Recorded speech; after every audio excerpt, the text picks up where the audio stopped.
Tanpa peringatan, tanpa deklarasi, dan tanpa diplomasi, militer Israel meluncurkan serangan mendadak ke beberapa pos pertahanan utama milik Suriah pada dini hari waktu Damaskus. Serangan ini disebut sebagai pukulan preventif, tetapi dalam kacamata internasional, langkah itu justru menyalakan api yang sudah lama mengendap di bawah abu, perang proksi antara Iran dan Israel. Sumber internal menyebutkan bahwa intelijen Israel mendapat laporan soal dukungan logistik dan strategis yang diberikan oleh Damaskus kepada Teheran. Dukungan itu tak lagi bersifat terselubung. Senjata, teknologi drone, hingga rute penyelundupan persenjataan dari Iran ke Hizbullah diklaim turut dibantu oleh Suriah. Maka tak butuh waktu lama bagi Tel Aviv untuk menarik pelatuknya. Serangan udara bertubi-tubi dikirim ke wilayah Dara dan Quneitra, dua titik yang selama ini dikenal sebagai benteng defensif Suriah bagian barat daya. Beberapa rudal udara ke darat menukik tajam, menghantam pos artileri dan pangkalan komando kecil di dekat perbatasan. Namun yang mengejutkan, serangan tersebut tidak disertai narasi pengalihan atau justifikasi bertele-tele. Tidak ada pidato kenegaraan, tidak ada sidang PBB, tidak ada alibi soal pertahanan diri. Hanya ledakan, asap, dan puing-puing. Seolah-olah Israel berkata, kami bosan pura-pura. Tindakan ini seperti gebuk nyamuk pakai granat, berisik, mahal, dan ujung-ujungnya malah bangunin macan tidur, kata salah satu analis politik Timur Tengah dari Turki.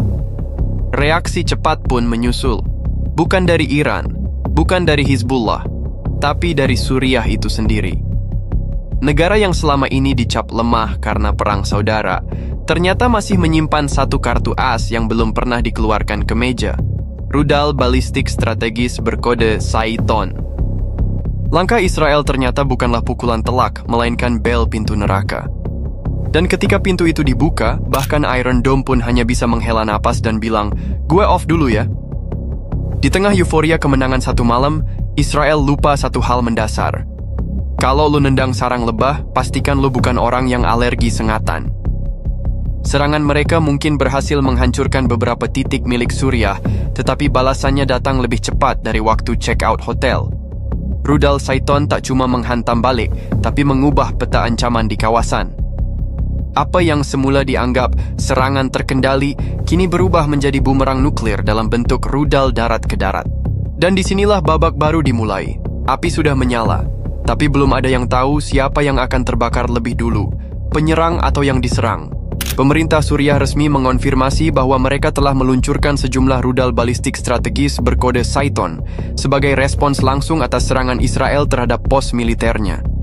Peluncuran dilakukan dalam 3 gelombang dari pangkalan militer di Provinsi Homs dan Latakia dengan target terverifikasi 15 pos pertahanan aktif milik militer Israel di wilayah utara dan barat daya. Dalam keterangan resmi yang dirilis oleh Kementerian Pertahanan Suriah, rudal Saiton diklaim sebagai proyek balistik generasi terbaru dengan kecepatan tinggi, akurasi presisi, serta daya ledak setara dengan 3 ken kekuatan rudal Scud Classic. Sistem ini dikembangkan secara rahasia selama 1 dekade terakhir dengan kolaborasi teknis dari pihak ketiga, yang oleh pengamat internasional disebut-sebut tak lain adalah Iran. Hasilnya brutal, 15 titik vital milik Israel, termasuk pos radar, bunker pasukan cadangan, gudang logistik dan pusat komunikasi militer, rata dengan tanah hanya dalam hitungan menit. Foto-foto satelit pasca serangan menunjukkan kawah ledakan dengan radius kerusakan mencapai 400 meter per titik. Iron Dome, sistem kebanggaan Israel, gagal menghadang sebagian besar rudal. Beberapa laporan menyebutkan hanya 3 dari 18 rudal yang berhasil diintersep.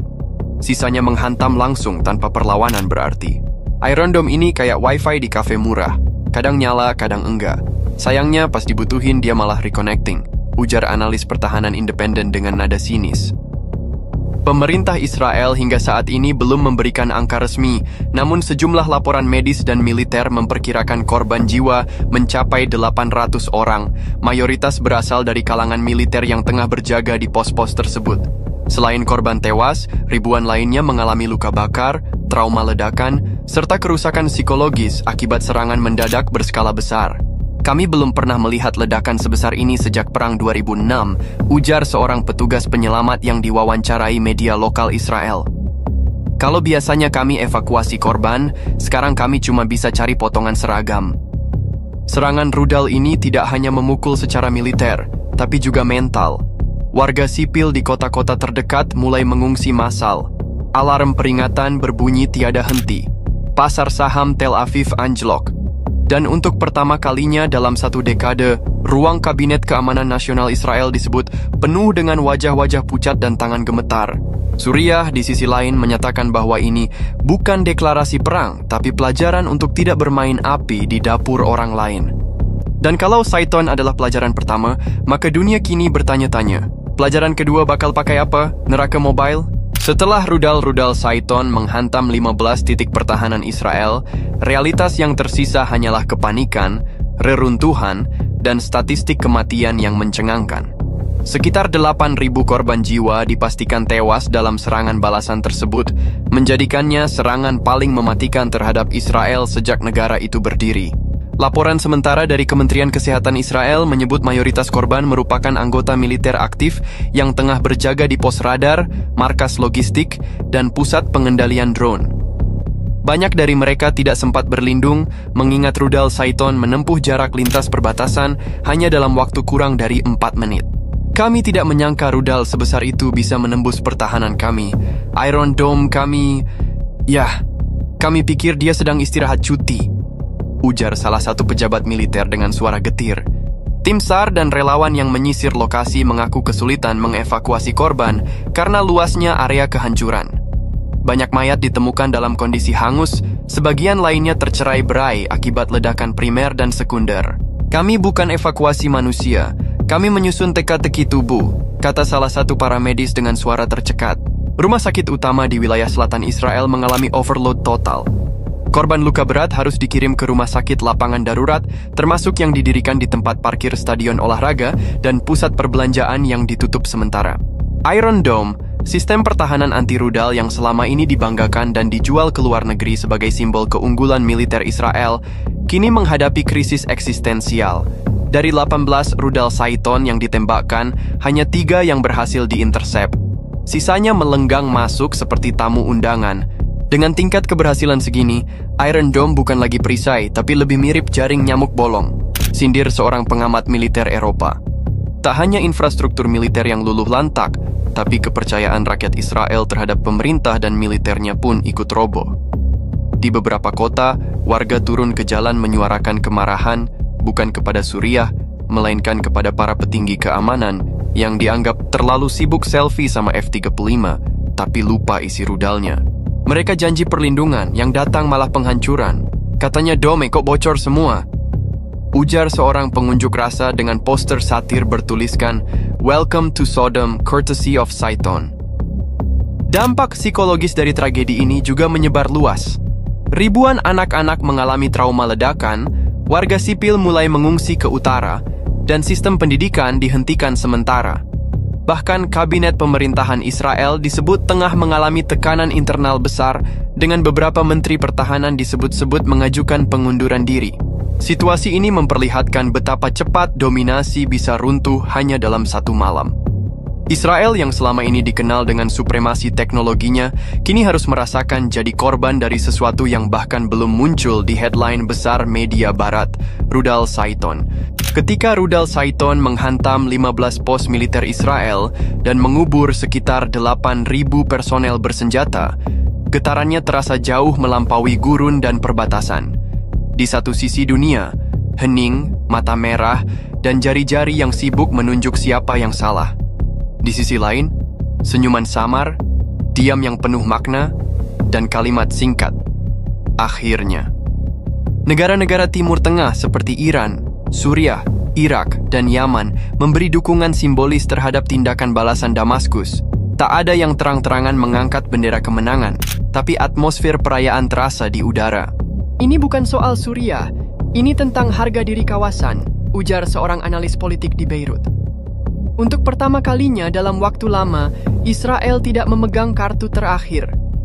Bahkan di jalanan Damaskus, warga terlihat menyalakan kembang api.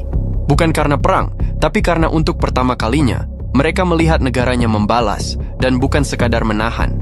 Sementara itu, negara-negara barat mulai mengalami gejala panic diplomacy. Washington mengadakan rapat darurat Dewan Keamanan Nasional, London menelpon Tel Aviv tiap 2 jam, dan Paris Seperti biasa, sibuk membuat pernyataan netral yang tidak berdampak ke siapapun. Kami menyerukan deeskalasi di semua pihak, ujar juru bicara Prancis yang bahkan tidak menyebut nama siapapun. Sebuah pernyataan yang kira-kira setara dengan jangan ribut di kelas saat sekolah sudah kebakaran. AS, sekutu utama Israel, langsung mengerahkan 2 kapal induk tambahan ke Mediterania Timur. Tapi sebagian besar publik Amerika justru mempertanyakan, kenapa bantuan datang setelah 8.000 tentara tewas? Kalau kalian bisa kirim senjata ke Ukraina dalam 6 jam, masa buat Israel aja harus nunggu briefing? Sindir seorang anggota Kongres dari partai oposisi. Jangan-jangan tombol Israel di Pentagon lagi error. Di PBB, suasana pun tak kalah kacau. Rusia langsung memanfaatkan momentum untuk mengecam agresi Israel. China memilih diam tapi membatalkan kunjungan dagang ke Tel Aviv dan negara-negara Arab. Mereka hadir, tapi tersenyum kecil setiap kali kata Saiton diucapkan.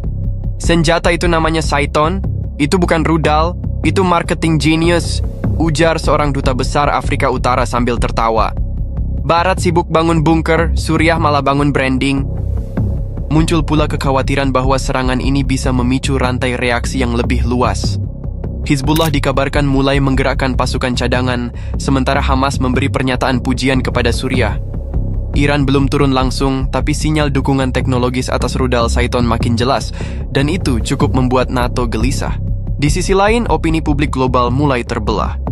Di media sosial, hashtag Hackeri Saiton Strike sempat trending di lebih dari 20 negara. Netizen dari kawasan Asia dan Afrika menunjukkan dukungan terhadap Suriah, sementara pengguna dari Eropa dan Amerika lebih banyak mempertanyakan bagaimana Israel yang selama ini disebut tak terkalahkan bisa kehilangan ribuan pasukan hanya dalam 1 malam. Israel selalu bilang, kami tak akan pernah dikalahkan. Ya, sekarang mereka tinggal ganti kata kerja, tulis seorang pengguna Twitter dari Tunisia. Setelah gelombang rudal balistik Saiton dari Suriah merobek 15 pos militer dan menewaskan sekitar 8.000 tentara Israel, dampaknya mulai terasa bukan hanya di garis depan, tapi di jantung pemerintahan. Kabinet Israel kini diambang disintegrasi dengan tekanan dari dalam dan luar yang nyaris tak terkendali. Di Knesset, Parlemen Israel, sidang darurat yang digelar semalaman penuh justru berubah menjadi arena saling menyalahkan. Beberapa menteri keamanan saling tuding soal kegagalan sistem pertahanan. Ada yang menyalahkan Mossad karena gagal membaca arah dukungan Suriah terhadap Iran, ada yang menyalahkan militer karena terlalu percaya pada Iron Dome, bahkan ada yang menyalahkan cuaca. Angin terlalu kencang, makanya rudal nggak kedetek, ujar seorang anggota parlemen yang langsung disambut tawa miris. Kalau begitu kita serang saja angin dengan F-16. Pemerintahan Netanyahu juga tak luput dari badai politik. Isu reshuffle kabinet mulai berhembus. Setidaknya 2 pejabat tinggi Kementerian Pertahanan disebut-sebut sudah mengajukan pengunduran diri secara diam-diam, meski belum dikonfirmasi publik.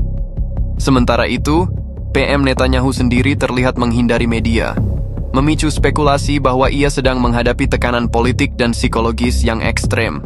Sementara di jalanan, gelombang demonstrasi rakyat mulai pecah. Ribuan orang turun ke jalan di Tel Aviv, Haifa, hingga Beersheba menuntut transparansi, evaluasi sistem pertahanan, dan bahkan pengunduran diri total pemerintahan. Kami diminta bayar pajak buat dom yang bahkan nggak bisa nangkap layangan dari Suriah, teriak salah satu demonstran. Kami nggak minta superpower, cuma minta radar yang nyala. Protes ini bahkan melibatkan keluarga para korban militer yang merasa anak-anak mereka jadi tumbal dari kelalaian pemerintah. Di depan markas besar militer, ratusan ibu menggelar aksi diam sambil membawa foto anak-anak mereka yang tewas dalam serangan rudal. Sementara itu, ekonomi mulai menunjukkan tanda-tanda guncangan. Bursa Tel Aviv merosot tajam. Investor asing menarik dana. Nilai tukar shekel terhadap dolar melemah dalam tempo 24 jam. Dan sektor industri militer, yang biasanya menjadi andalan ekspor Israel, kini dihantui pertanyaan besar. Bagaimana bisa menjual keamanan kalau rumah sendiri porak-poranda? Ini bukan hanya kekalahan militer, ini krisis identitas, kata seorang jurnalis senior dari Haaretz. Selama ini Israel mengandalkan reputasi sebagai negara tak tersentuh. Tapi sekarang, rakyat bertanya, siapa sebenarnya yang menyentuh duluan, dan siapa yang tidak siap disentuh balik? Ancaman terhadap eksistensi nasional kini bukan hanya dari luar, tapi juga dari dalam. Suriah mungkin hanya meluncurkan rudal, tapi dampaknya seperti membuka semua retakan yang selama ini ditambal dengan propaganda dan senjata canggih. Kami mungkin menang perang sebelumnya, tapi kali ini kami kalah dalam kepercayaan, ujar seorang analis politik Israel.